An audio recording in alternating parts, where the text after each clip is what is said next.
Sri Sukadeva Goswami said, after hearing from Uddhava all about the annihilation of his friends and relatives, the learned Vidura pacified his overwhelming bereavement by dint of his transcendental knowledge. Purport by His Divine Grace A.C. Bhaktivedanta Swami Srila Prabhupada.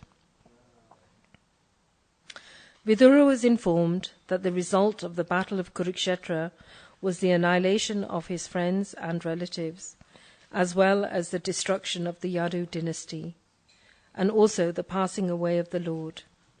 All these hurled him into bereavement. Shri Radha Gokulananda, Sitaram Lakshman Hanuman, Godnitara, Srila Prabhupada Ki Jai.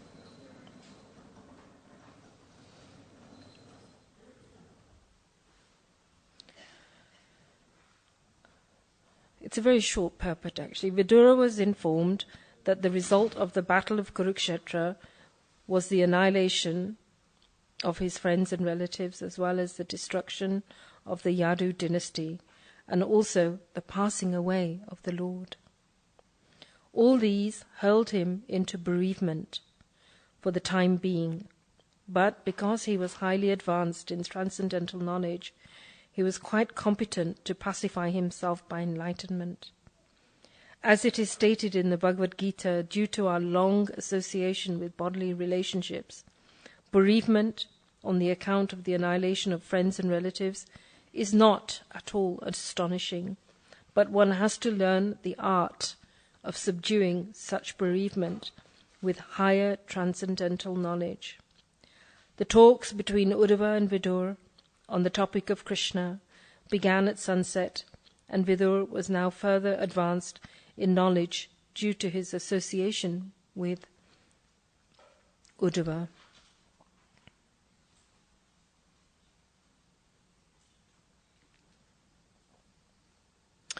Om Jnanatimrandasya Jnananjana Shalakaya Chakshuranmilitam Yena Tasmai Shri Guruve Namaha Shri Chaitanya Manobhistam Stapitam Yena Bhutale Swayam Rupa Kadamayam Dadati Swapadantikam Vandeham Shri Guru Shri Yuta Padakamalam Shri Guru Vaishnavamscha Shri Rupam Sagrajatam Sahagana Ragunavitam Tam Sajivam Sadvaitam Sarvabhutanam Parishram Saitam Krishna Chaitanya Devam Shri Radha Krishna Padan Sahagana Lalita Shri Vishakam Vitamscha He Krishna Karuna Sindhu Dina Bandhu Jagatpate Gopesha Gopika Kanta Radha Kanta Namostite Tapta Kanchana Gaurange Radhe Vrindavaneshwari Vishabhanu Sute Devi Pranamami Hari Priye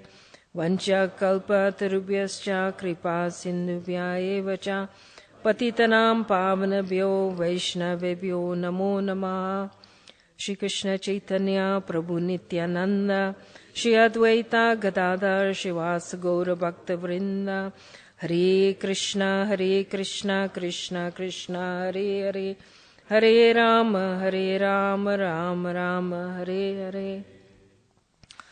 Dear devotees, praying for your blessings and prior forgiveness. I'm praying that we can all follow the path of Narada Muni, where the devotees of the Lord are always sitting and glorifying the Lord, His qualities, His pastimes, and His devotees. And through that we become enlivened and we enliven others.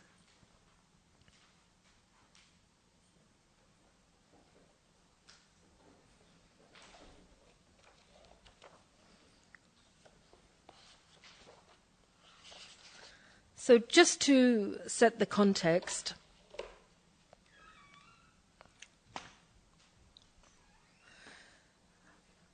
Vidura is the Prime Minister of the Kuru dynasty, and he's been, let's say, trying to mitigate lots and lots of issues that happen in a large organization, or in this situation, the ruling house, the dynasty.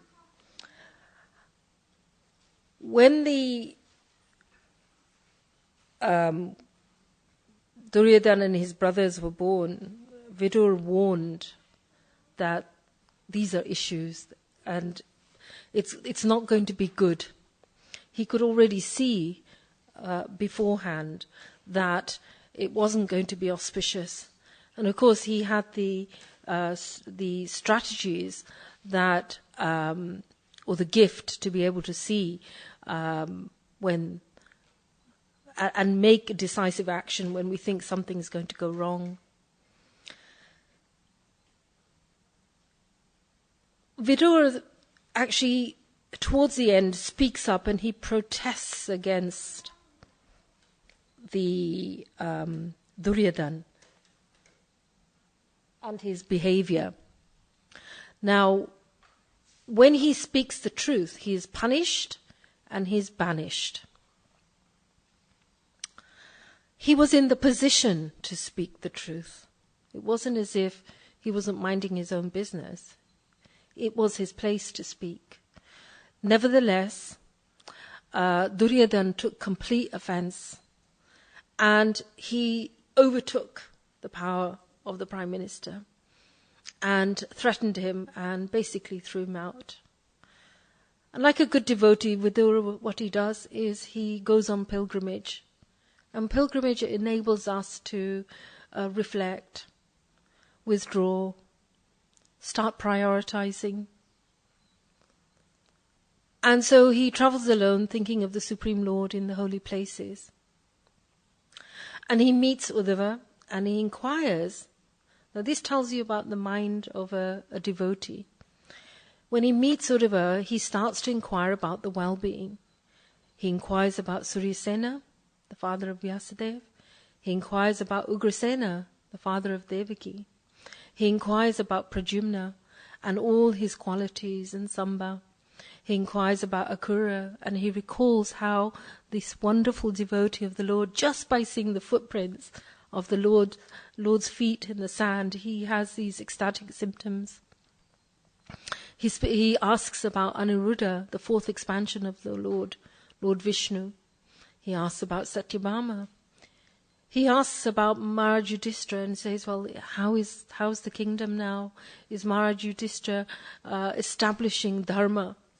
And then he also says, well, with the Lord and Arjuna on either side of his arms, he will be protected. And then it's interesting because he now then speaks about Duryodhana. And he says that Duryodhana was burning with envy. And he had this regret in his heart that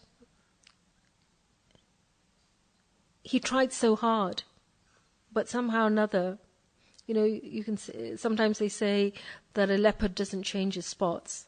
And Duryodhana was exactly that. And so he had this kind of regret that Duryodhana was burning with envy. And then he asked about Bhima and Nakula and Sahadev, Pritha, how's she getting on and how he recalls all the challenges she faced in the absence of Pandu. Then Vidura laments about his brother, that he was his sincere well-wisher, but the brother didn't see that. Because when you speak up the truth, depends where you're coming from, people will see that either as a well-wisher or you're a disruptor. So he laments, and then he asks about, why didn't the Lord punish Duryodhana and the Kauravas there and then? The Lord could have done that.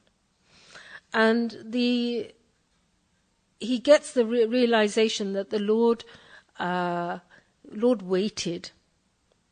So justice comes, don't ever underestimate that when something is happening and there's cruelty or misbehavior, the Lord is always in charge of the conditioned and the liberated souls. So he begins to realize that actually, yes, the Lord waited for the right moment at the Battle of Kurukshetra and he annihilated all of them. So what's that got to do with the purport? Well, it's got to do with the purport because it tells you the mindset of Vidura and how he deals with bereavement. Vidura then, they discuss the remembering Lord Krishna's pastimes. And then after that, Uddhava tells Vidura that the Kurus have been annihilated, his family, the Yadus have gone, and the passing of the Lord. So here, Uddhava hears three very traumatic news. The news of the Kauravas, and if you've been in charge of something, certainly like the Prime Minister, and things go in the material world, they'll say you're next on the line. But here, there's a sense that when there's a genuine well-wisher, he's feeling some very complex emotions. He's feeling great loss that the Lord has passed. And so as a result of that, he feels he's overcome and overwhelmed by bereavement. But he overcomes this bereavement, this overwhelming feeling, through transcendental knowledge. So the highly advanced souls, they can feel overwhelmed.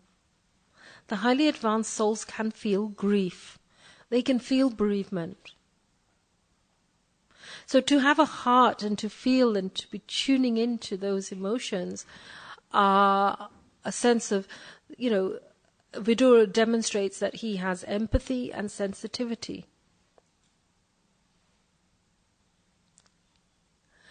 Now, what kind of feelings do people feel when they're going through loss? Anybody here? Anybody gone through bereavement or loss? None of you? Yes? Yes?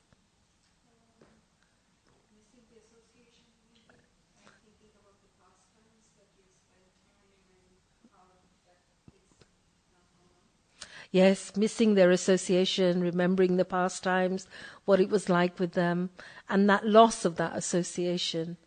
Yes? Did you have your hand up? Loneliness. Yes, loneliness. The fear of the unknown, yeah. So Vidura feels loss, he feels sadness, he feels mourning, he feels probably remorse, regret. If you're highly diligent, you'll always be thinking, I wish I could have done more. He's also thinking about what the devotees here have said, the inability to replace what has been lost. If we stay too long in these emotions, or we entertain these emotions, then what will happen is it will trigger unhelpful emotions like depression, like anger, like even the thought of death. What's the point of living without them? So grief is considered like the cemetery of life, and if it becomes overwhelming, as we've heard here, it can be incapacitating. So grief itself is linked to desire. It's linked to ownership or attachment. It's the false ego misconceives that this is the source of my happiness. And it's almost like an external aspect of our... So the greater the attachment, the greater the potential of the loss.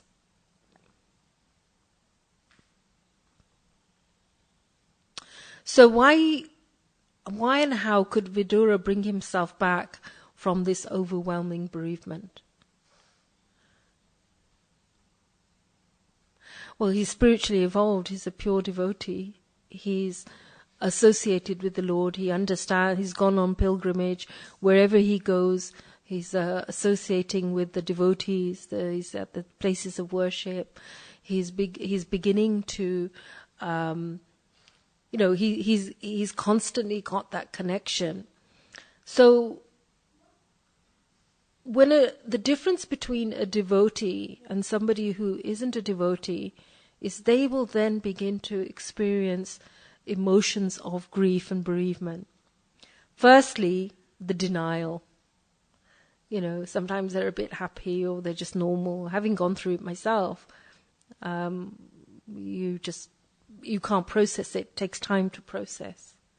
And then the other emotions that come: anger, resentment, hurt. And if you've got huge attachment, even angry at the person who's left, how could you do this to me?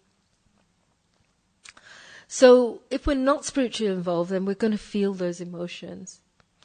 And so in terms of Vidur, he was able to bring himself because he could process the pain without resisting it. So that's the issue. When we have pain, we've got to stop resisting. And then surrender. That, my dear Lord, this pain is too much for me. I'm going to hand it over to you. Please help me to release this pain. The incorrect way, dear devotees, and sometimes devotees can misinterpret grief, is that we become indifferent. We become cold.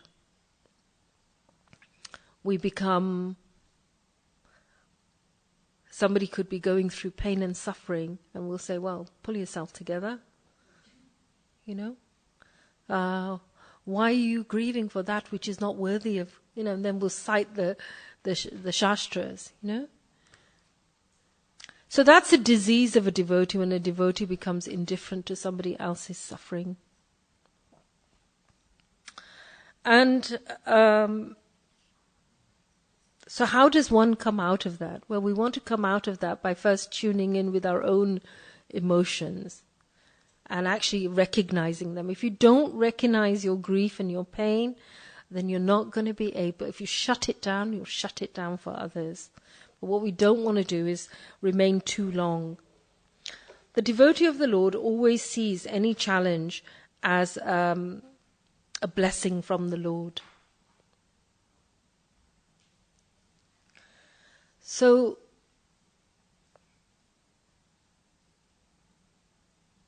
one of the questions I wanted to ask you all is which verses from the Bhagavad Gita, because Srila Prabhupada says the Bhagavad Gita is the source that helps us understand that you're not going to be the first person to lose somebody, you're not going to be the last one.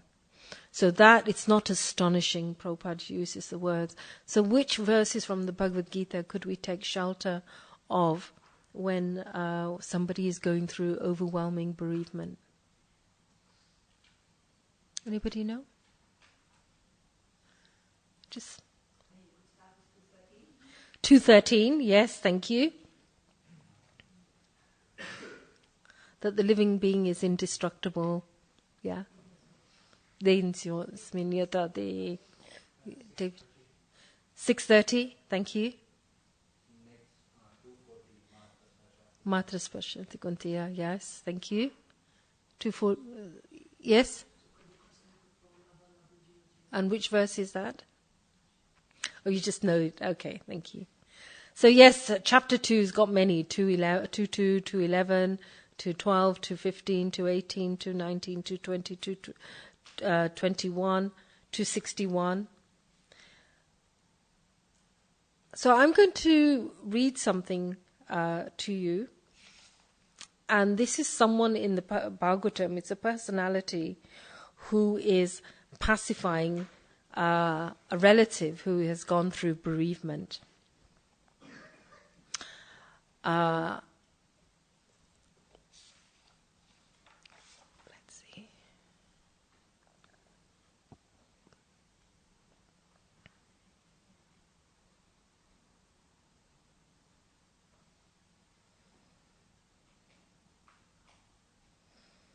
So this personality in the Srimad Bhagavatam, he is pacifying some relatives, and he's telling them, why are you mourning for that which is not worth mourning for?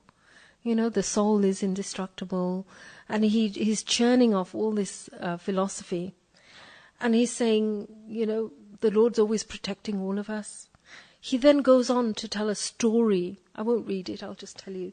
He then goes on to tell a story about a king and his lamenting wives and how they're really upset. And, of course, it doesn't serve anyone. And then he gives the story, he further reinforces the point, and he gives the story of the Kalinga birds. Who is that personality? Could be Puranjan. Hiranyakashipu, exactly. Hiranyakashipu sits there and he pacifies his mother Diti and Kayadu. And he churns off the most perfect philosophy. He backs it up with a story. He backs it up with another story. So transcendental knowledge is important. But what's the missing link? What's the missing link? For us as devotees, yes? Sorry? Application, yeah. The intent might be there, the ability, the intelligence might be there, but the inability to apply. What else is missing? Shout out, I can't hear. He's feeling the pain. Yeah, could be feeling the pain. Yeah, he is feeling the pain. Because he's speaking this after Hiranyaksha is annihilated by Lord Varaha. So he's angry. He's very angry. So he's feeling pain. Yes. What else? What else is missing? Yes. He hasn't made the connection to the cause of everything. Yes, thank you. What else? This is so important for us, dear devotees, because this will actually help us to self-reflect within our own selves. What else is missing?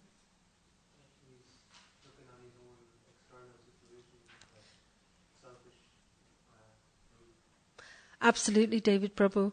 He's thinking about his own selfish sense. He's pacifying his mother, his sister-in-law, his nephews. So yes, he's only thinking about his family. What else? There's more. Anybody?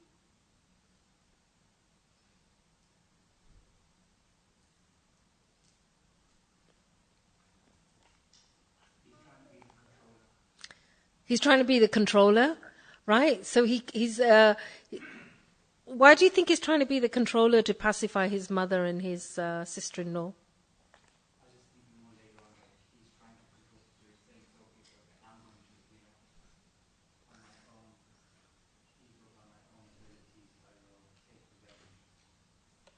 But he doesn't really talk about revenge at that point, does he? In the chapter before, he says, well, Vishnu's partial. You know, he likes, he's sticking up for the demigods, but not the demons. So there is something. He is angry with Vishnu because he's angry.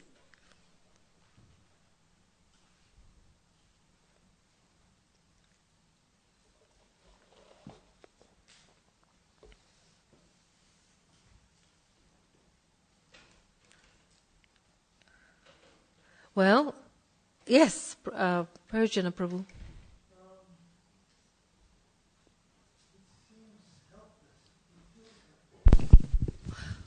Very good point. Why do you say he seems helpless?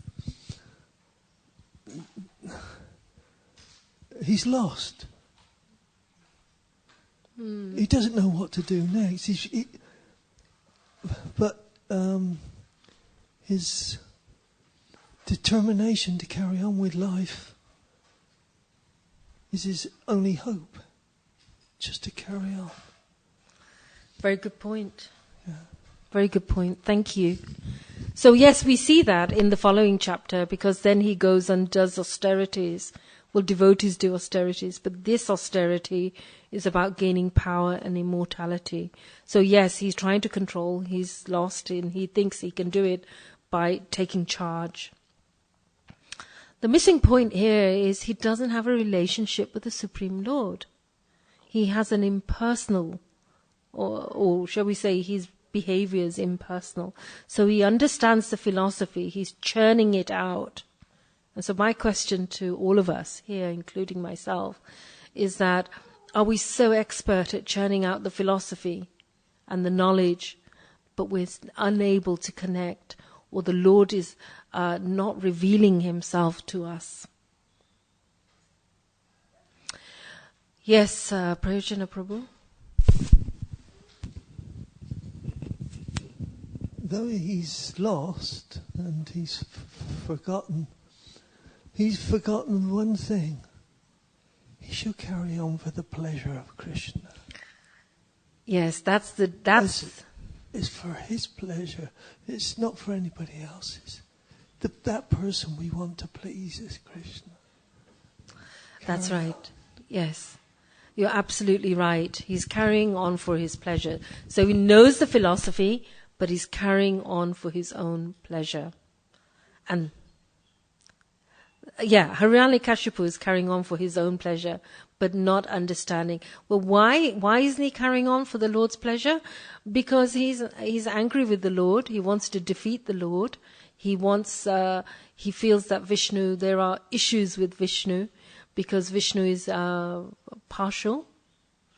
But actually, his own son recognizes the qualities of Vishnu. He doesn't recognize the qualities of the Lord. So the question to all of us is, do we recognize the qualities of the Lord, the transcendental qualities? Because what is it about Vidura, Uddhava, Maitreya, these wonderful devotees, where they're constantly coming together and they're glorifying the Lord's form, the Lord's pastimes? That's the secret. Because the secret is that when we actually are so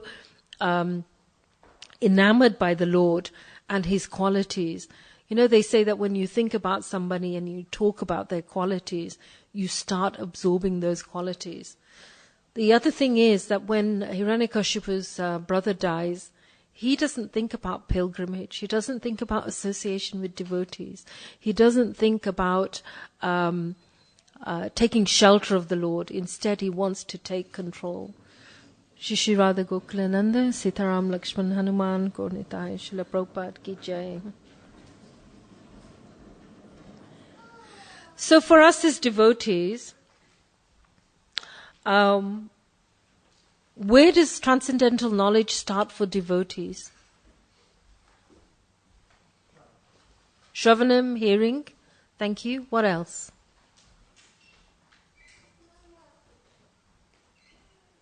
Transcendental knowledge starts perhaps in our past life. Parents and teachers. I remember my mother always saying, take shelter of Bhagavad Gita. Unlike her, my memory is terrible. She could recite Bhagavad Gita every morning. She would wake up and she would be sweeping and cleaning the house, but she'd be reciting the Bhagavad Gita. She'd say, take shelter of Queen Kunti's prayers. Because when your parent or somebody in a position of power is giving you that direction, so the parent is the first guru, then the guru and the parampara, through the mercy of the devotees, we get access to transcendental knowledge. Shiksha gurus, Krishna as a person. So the bottom line, the issue for us as devotees is, how are we developing a relationship with Krishna as a person? And then following the footsteps of the great acharyas or devotees, and the Lord ultimately realizing that whatever happens in my situation, that I haven't been abandoned by the Lord, and then due to my past life or whatever, the Lord is ultimately supremely in charge of all of us.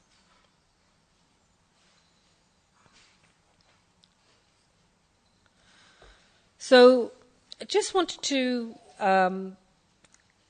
compare the qualities between Vidura and Hiranyakashipu. Because Hiranyakashipu, he hasn't recovered from the anger.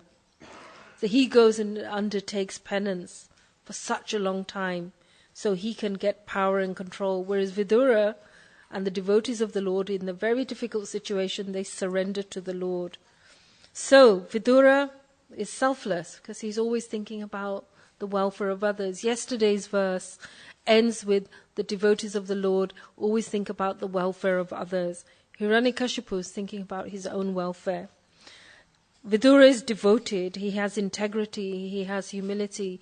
Even though he acted with integrity, when he left, Duryodhana, he said terrible things about his character. It was almost like character assassination. So we have to accept that these things happen, but he still walks away, and knowing that within his heart he's done his best. Vidura is humble and truthful. He's sensitive. Whereas Hiranyakashipu, or his brother Hiranyaksha, selfish, entitled, deceitful, offensive. Vidura sees things with clarity. I'm not sure if Hiranyakashipu could. He could see the knowledge, but he couldn't apply it, and therefore the impact, the outcome of that knowledge was same old, same old. So it goes on, really. I mean, I suppose I did this for my own benefit, but the bottom line is that unless we have love for Krishna, unless we develop an understanding of the Lord and his devotees, we're going to find it really hard to connect. And if we're not so transcendental knowledge will come through that. And we can see through Vidura's life that when he's experienced this grief, he's got this inner switch within himself, and he knows when to call it a day. Because actually when we over-entertain our grief, then we become victims, and when we become victims, we become probably the most selfish people around, because it's all about me. Look at me, I'm suffering. Look at my family, it's all about me. So when somebody else is going through a difficulty, we wouldn't be saying that to them. Stop being a victim. Stop being so over. We would probably listen to them and then maybe change the subject to thinking about the Lord and his form and his qualities. So hard on ourselves, but softer on others. So I'm going to stop here. And does anyone have any questions or comments?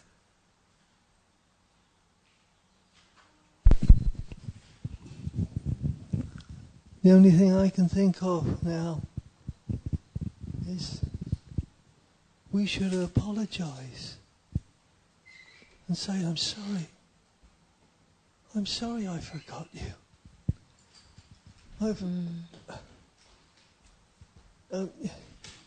To restore any relationship, we usually have to say, I'm sorry at the end of the day. I forgot you. Absolutely right, Prayojana Prabhu, that as devotees sometimes we're not able to say, I'm sorry, please forgive me. The other thing is, as you're saying, it's a really good point. How many times do we think about the welfare of others? Social media makes it very, it's almost like we're just connected to everybody. So in that moment, people are in our minds, and then they're gone. I remember when my mother used to write letters for local neighbors to India in Gujarati. She'd only been educated till 12 because at that time in the 1930s, girls didn't have an education. They would be too far above their station. And mother would write these beautiful letters for these neighbors, where the letters always started off like Vidura. Tell me how is so-and-so? This happened to them. How are they now? And it was just so personal. We're losing the art of being personal with each other. So you're absolutely right. We're not asking about the welfare of others.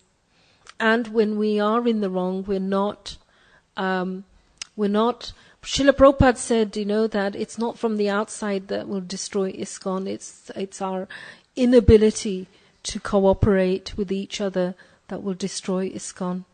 And the inability to cooperate means we're not able to put ourselves in other people's shoes. We're not able to find resolution.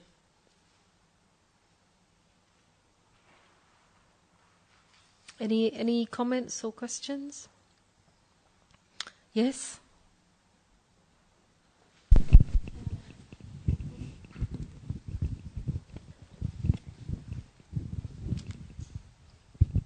Hare Krishna, thank you. Sometimes it's different found a solution for the wellness for another person. Maybe he is in a bad moment, and I found very difficult for myself to help. I don't know what practical do. Well, here, to help. Yeah, thank you so much for your question. We often think we have to do practical things, but here we can see from Vidura's example, there's nothing he can do about for anyone, but he's asking about their well-being, which means that they're in his thoughts, in terms of he's thinking about the welfare of others. And I think that's where we start, not about what we can do and sort things out. Because that in itself is a form of control, because we don't know what that person needs. But it's really starting with, how are they? I wonder if they're, often for us, out of sight, out of mind. So this is something that we have to learn, that, even with social media, we know somebody's gone through a bereavement. How many times do we, check up on them, ask them if they're okay? Usually up till the funeral time, people are often very engaging, but after that, we're not. So in terms of community building, we should simply just start with asking, how are you, or how are they? Give me news. We often have that with devotees when they're traveling on pilgrimage. They come back and they say, oh, I saw so-and-so. So, well, how are they? How are they getting on? So it starts with that, but great question. Thank you.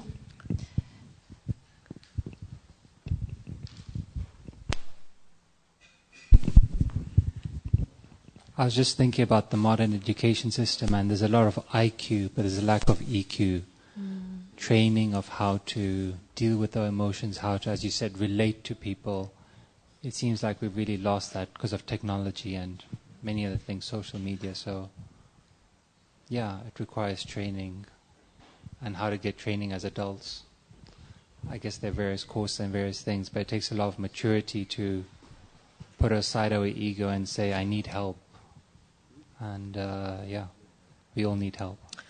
We need help, and we need people like Vidura who calls things out for what they are, and then we've got to be able to act on it.